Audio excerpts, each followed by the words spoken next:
Welcome to Everyday English Podcast. Hello and welcome back to the Everyday English Podcast. I'm Anna. And I'm Mark. We're so happy you're here with us today. Yes, we are. Whether you're listening on your commute, while you're cooking, or just relaxing, we're here to help you learn English in a simple, friendly way. That's right. Today, we're talking about a very small but very important part of English.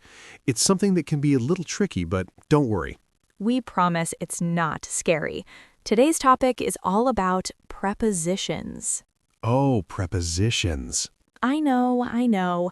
Words like in, on, at, to, for. They are small, but they are everywhere in English, and using them correctly makes your English sound much more natural. Absolutely. So if you've ever wondered if you should say I'm on the bus or I'm in the bus, this episode is for you. We're going to look at some of the most common prepositions, how we use them in everyday situations, and share some tips to make them easier to remember. We want this to feel like a chat with friends, so just listen, relax, and let's learn together. So, Mark, why are prepositions so important for our listeners? Good question. They're like the glue in a sentence. They connect ideas. They tell us about time, place, and relationships. For example, meet me at the cafe at 3 o'clock on Monday. 3 prepositions in one sentence. And if you use the wrong one, people will usually still understand you, which is great. But using the right one makes your English sound smoother and clearer.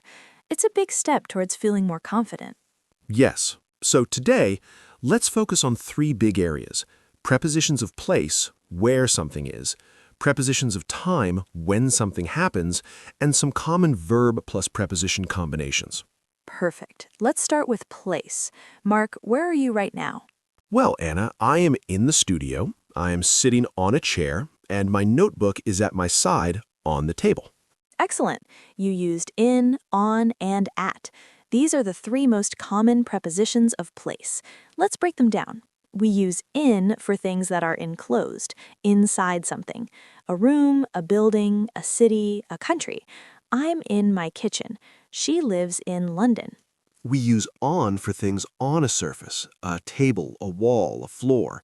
The book is on the shelf. The picture is on the wall. We also use it for public transport you stand or walk on the bus, on the train, on a plane. But we say in a car or in a taxi because you usually just sit inside. Good point. And then we have at. We use at for a specific point or location. It's often a meeting point. Let's meet at the cinema. I'll be at home tonight. She's at work. It's less about being inside the building and more about the location itself. Let's do a quick example. Imagine you're calling a friend. Hi, where are you? I'm at the park. I'm sitting on a bench near the big fountain. Okay, I'm still in my car, but I'll be there in 10 minutes. Nice. You heard at for the general location, the park, on for the surface, the bench, near for close to something, the fountain, and in for being inside the car. In is also used for time, like in 10 minutes, which we'll talk about soon. Exactly. Now let's try a little thinking game. Mark, I'll say a sentence, and you tell me which preposition is better. Ready? Ready. The keys are in or on the table. That's on. The keys are on the table. Correct. My brother works in or at a hospital. You could say both, but they feel different. He works in a hospital means his job is inside that type of building. He works at City Hospital is more specific, naming the place. So for this, probably in. Perfect explanation. Last one. I'll see you on or at Friday. Now we're moving to time. That is on. I'll see you on Friday. You caught me. Let's smoothly move to prepositions of time. The big 3 here are also in, on, and at, but the rules are different. Right. For time, we use in for longer periods, in the morning, in the afternoon, in June, in 2025, in summer. On for specific days and dates, on Monday, on my birthday, on Christmas Day, on the 5th of May, and at for specific clock times and points in time, at 3 o'clock, at noon, at night, at the weekend. So you wake up in the morning, you have a meeting at 10 a.m. on Wednesday, you go on holiday in August. Let's hear another mini conversation. Is the meeting on Tuesday? Yes, it is. At 2 p.m. in the main conference room. Great. I'll finish the report on Monday in the afternoon. Beautiful. Now, here's a very common question mark. People often ask, why do we say at night, but in the morning? I wish I had a perfect logic answer. Sometimes you just have to learn the phrase.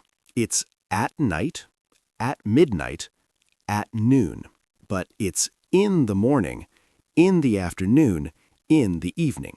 English can be funny like that. It can. The best way is to listen for these patterns.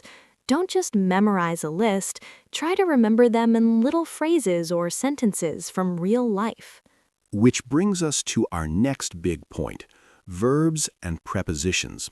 Some verbs love to be with specific prepositions. It's like a friendship.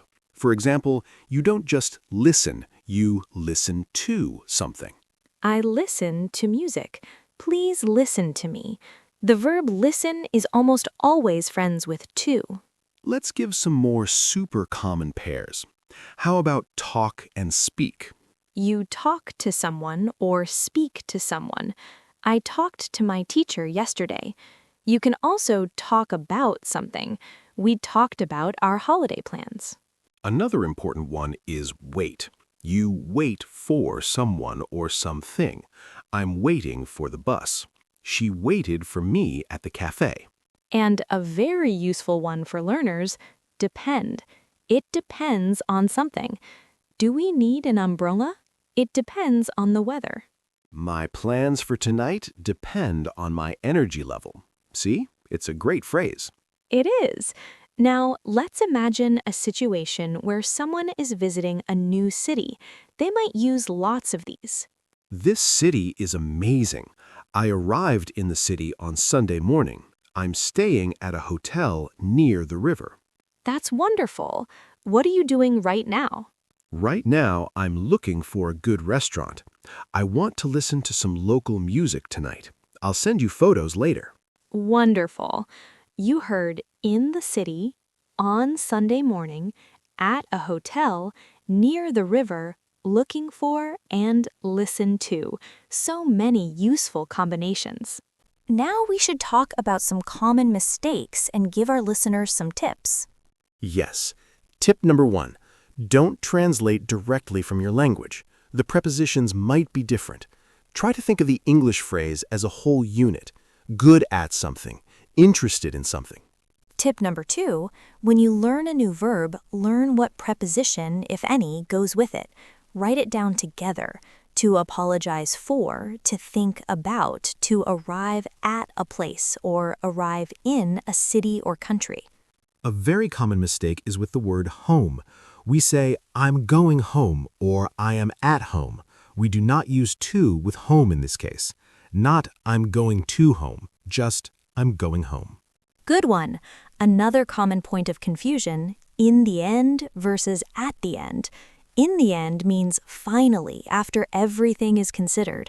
At the end refers to the final part of something specific.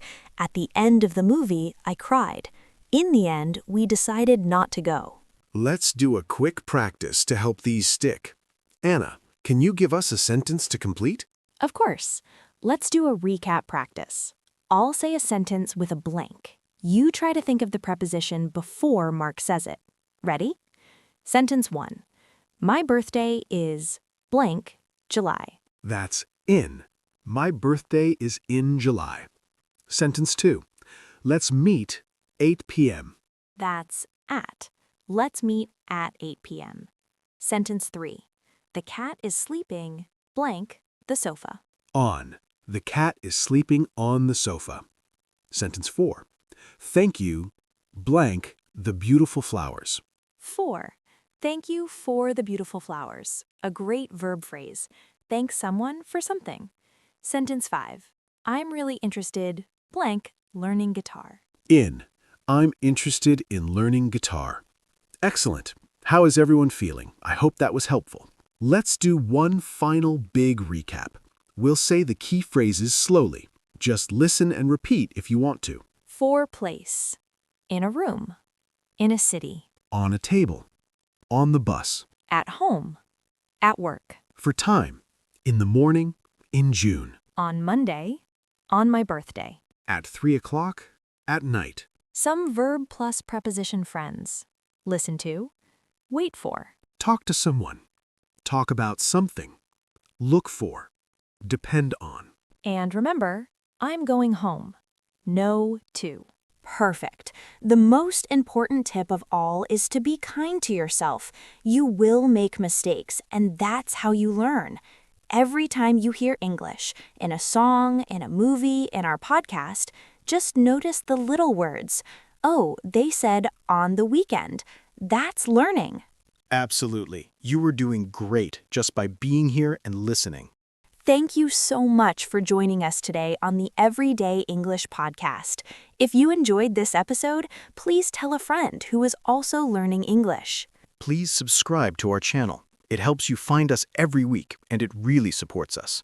We'd also love to hear from you. What topics are difficult for you? What would you like us to talk about? Leave us a comment. Until next time, keep practicing your English every day. Even just 5 minutes helps. You can do it. Goodbye for now.